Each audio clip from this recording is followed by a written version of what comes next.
Almeda and South Open chain, as well as Slater fires, tore through southern Oregon and northern California, causing historic destruction. Throughout the day today, Newswatch 12 will be sharing stories from that day. For many, the fires on September 8th were a first-time experience, but for some, it was all too familiar. Newswatch 12's Tyler Ridgel shares the stories of two people in our community who have lived through more than one fire. One woman came to Talent looking for a fresh start. Instead, she experienced two wildfires in two different cities, all in just 1 year. Definitely a total. Well, we were bracing for the worst, and it is in fact the worst. September 8th, 2020, we lost our home and our little car and all of our products and inventory for our business and all of the tools for the business. I was lucky enough to get out with my 3 cats and my life. Reid and her fiance own Valhalla Organics, which they started when they moved to Talent.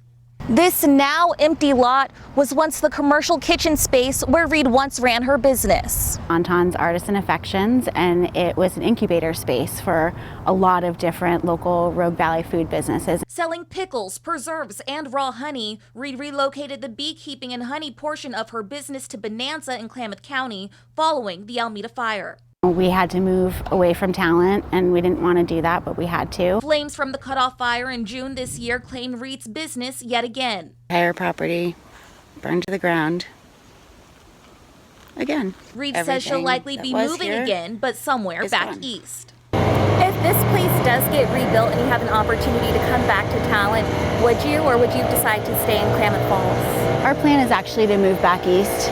My fiance's family is out in Georgia, and mine is in Boston, and so we're looking at somewhere in the Mid-Atlantic, probably Virginia. The loss from 2 fires may have been enough for Reid to pack her bags and escape the dangers of living in southern Oregon. That's not the case for one Rogue Valley firefighter who was in the command post the day of the Almeda Fire.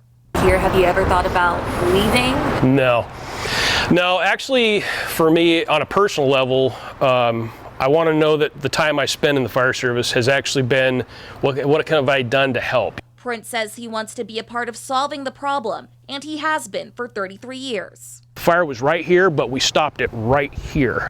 As he reflected on the Almeda Fire, memories of the Hugo Road fire in Grants Pass rushed back to Prince. Basically raced right through all of these homes on both sides of the road.